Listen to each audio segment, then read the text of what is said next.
साहबजादा साहब, कोई रास्ता भी तो होना चाहिए। इस तरह टकरे मारने से बंदा जेल में पकड़ा गया, नहीं पकड़ा गया, मिलने दिया, नहीं मिलने दिया, कोई स्ट्रेटजी, कोई हिकमत अमली? मल साहब देखें सर, बहुत आसान सा तरीका था। दुनिया के किसी भी सिविलाइज्ड माशरे के अंदर जो अदालती निज़ाम होता है वो ज़ामन होता है इंसाफ और कानून का। जब एक लार्जर बेंच जिसमें 3 जजेस थे हाई कोर्ट के, वो बैठे हैं, उन्होंने अडयाला जेल के सुप्रिटेंडेंट की मौजूदगी के अंदर ये TOR सेट करवाए हैं कि PTI की साइड से सलमान अकरम राजा साहब थर्सडे को पॉलिटिकल लोगों की मुलाकात और फैमिली की मुलाकात के लिए फैमिली की मुलाकात के लिए नाम नहीं भिजवाए जाएंगे, बेसिकली पॉलिटिकल लोगों की मुलाकात के लिए और लॉयर्स के नाम भिजवाएंगे। ये लार्जर बेंच का फैसला है सर। तो जो सलमान अकरम राजा साहब नाम देते हैं उन लोगों को जाने दें अंदर सर। ये तो नहीं हो सकता ना सर।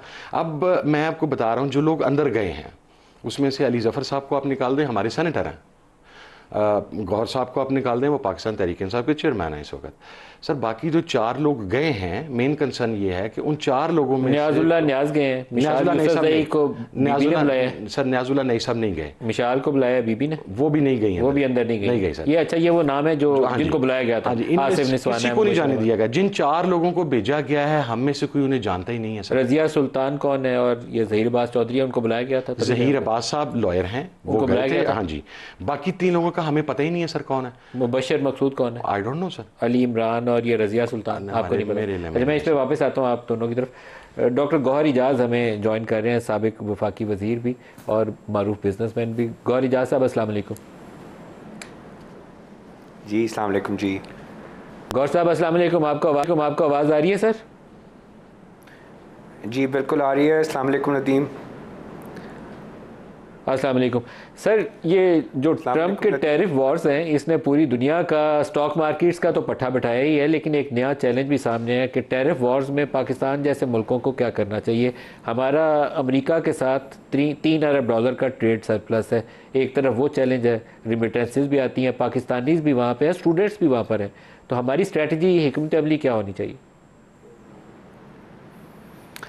नदीम, मैं ये समझता हूँ कि पाकिस्तान के लिए तो बहुत बड़ी अपॉर्चुनिटी है इस वक्त, क्योंकि हमारे पे जो टैरिफ आया है वो 29% का है, और जो प्रोडक्ट्स हम बनाते हैं उन प्रोडक्ट्स में हमारा सबसे बड़ा कंपेटिटर जो रीजन में है वो बांग्लादेश है या वियतनाम है या कंबोडिया है।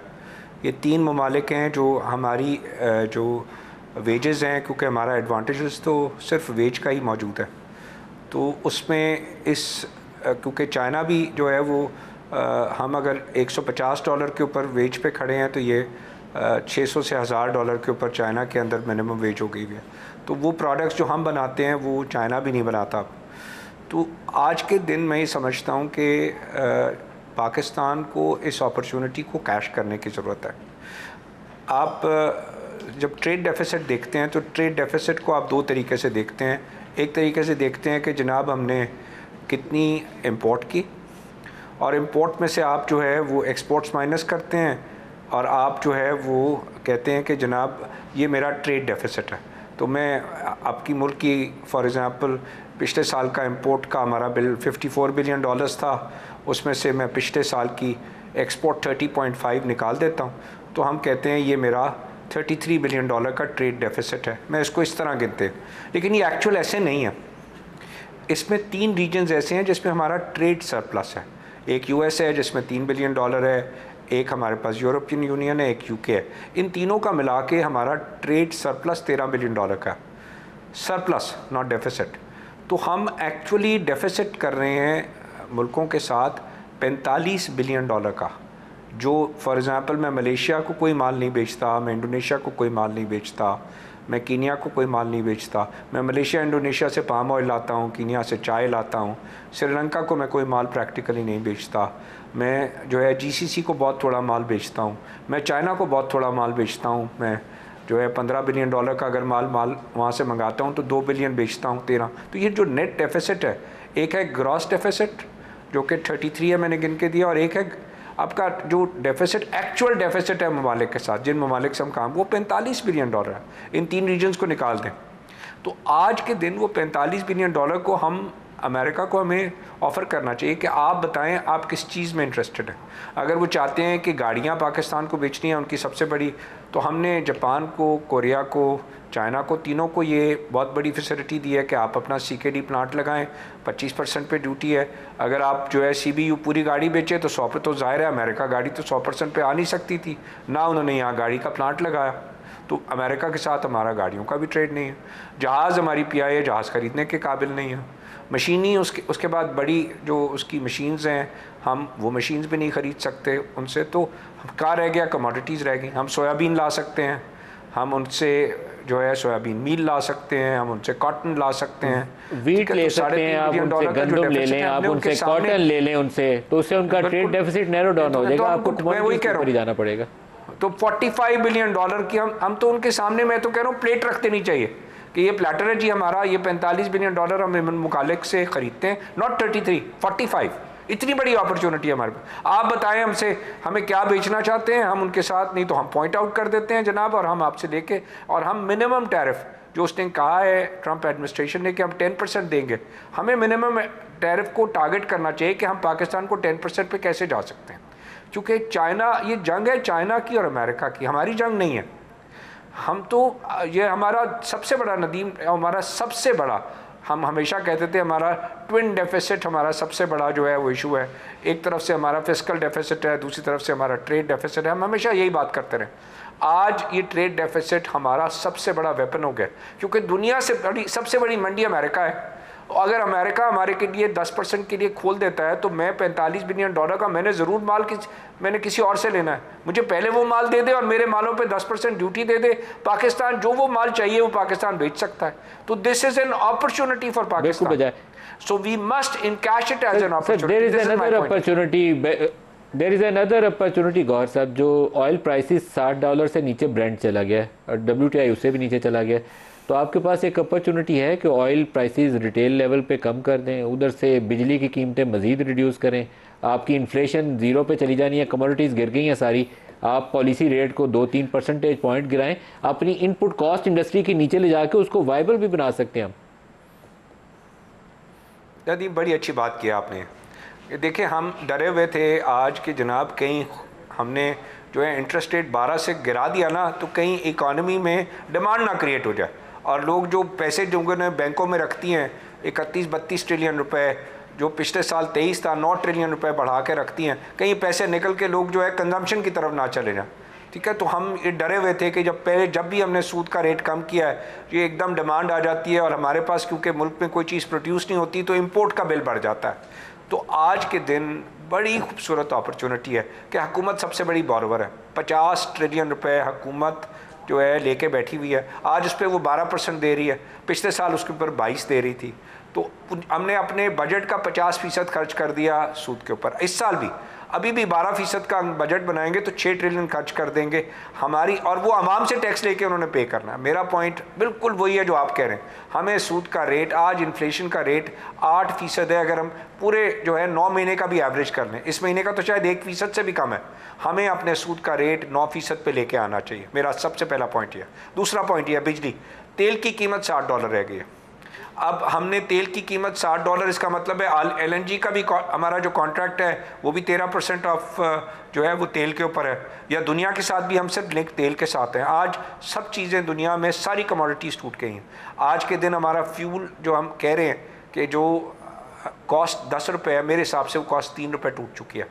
हमारे पास 7000 मेगावाट नदीम 7000 मेगावाट आज ऐसी है मौजूद, जो कि जिसका हमारा वेरिएबल फैक्टर जो है वो आज हम अगर कंजम्पशन के लिए बढ़ा दें तो हमारे पास सिर्फ फ्यूल कॉस्ट है, वो तो बाकी पैसे हम ₹20 उसके जेब से दे रहे हैं।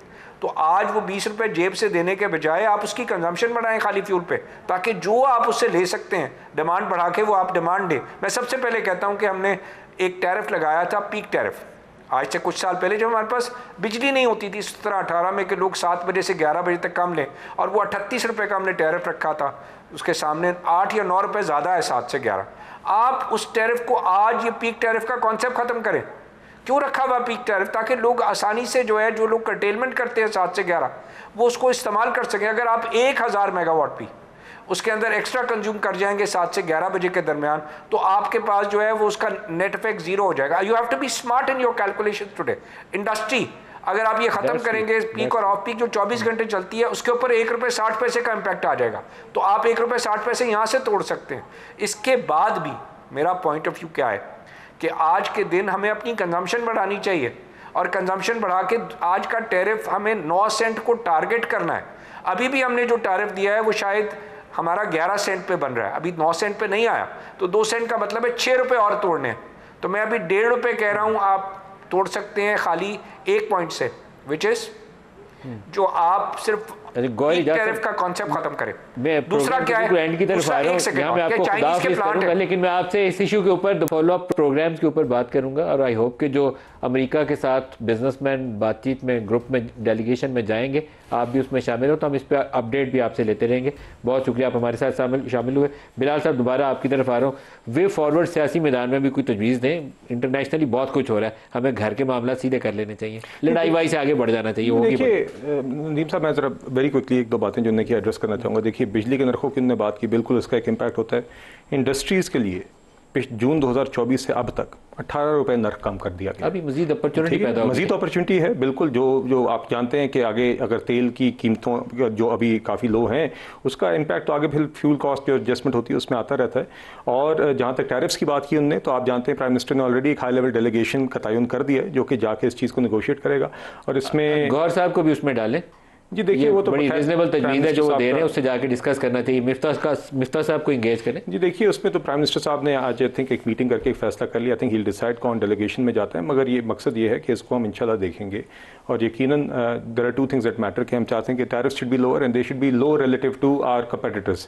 तो जहाँ तक जो आपने बात की जी, और ये वे फॉरवर्ड देखिए जी, हम तो मुज़ाकरात की मेज़ पर थे, आखिरी इजलास में हम बैठे हुए थे, ये लोग नहीं आए थे। हम तो बार बार कहते हैं, आप सिक्योरिटी ब्रीफिंग में आप आते, आपकी जो बातें थी, आप एक दहशतगर्दी के ऊपर या कौमी मामलात पर वहाँ पर आप आते, आप कंट्रीब्यूट करते, बेहतर होता। आप खैबर पख्तूनख्वा में गवर्नेंस का काम करेंगे और हेल्थी कंपटीशन करेंगे तो बेहतर होगा। मैं उम्मीद करता हूँ कि अगली दफ़ा जब खान साहब से कोई मिल के आएगा, अली अमीन गंडापुर साहब मिल के आएंगे, तो वो बाहर आके बताएंगे कि खान साहब ने मुझसे पूछा मेरी खैबर पख्तूनख्वा की हुकूमत कैसे परफॉर्म कर रही है। तो हम तो मैं छोटा सा एक बात कर दूँ जी, हर चीज़ के अंदर तनकीद का पहलू जब आप निकालेंगे तो बात आगे नहीं बढ़ेगी। मेरे शहर फैसलाबाद में अल्हम्दुलिल्लाह कोई दहशतगर्दी नहीं हो रही। मैं वहाँ पर जाके बैठ के ब्रीफिंग में बैठ जाऊँ, और जिन 2 सूबों के अंदर दहशतगर्दी और कत्लेआम का सिलसिला जारी है, आज भी कुछ लोग टारगेटेड KPK के अंदर मारे गए हैं, बलूचिस्तान में मारे गए हैं, वहाँ का ना MNA शामिल हो, वहाँ का ना सेनेटर शामिल हो, और आप उठा के पंजाब और सिंध के MNAs को बिठा के कहें कि KPK और सिंध का मसला सेटल करें। नदीम साहब ऑनेस्टली मुझे बताइए कि do you think things work like this? Broad based consultation होनी चाहिए, होनी चाहिए ना सर, और रिजल्ट ओरिएंटेड होनी चाहिए। Sir that's what I am saying. नतीजा निकाले बगैर उठे नहीं। आप लोगों के हाथ इस कौम की तकदीर है, फैसला करें। सर मैं ये कह रहा हूँ 2-3 दिन के लिए ज्वाइंट सेशन बुलाएं, ज्वाइंट सेशन के अंदर तजावीज़ सुने जिनके लोगों का इशू है दहशतगर्दी का, उसके बाद पॉलिसी नहीं। सर वहां पर तो वो आपका जो मुश्तरका लामिया था तैयार था सर। आप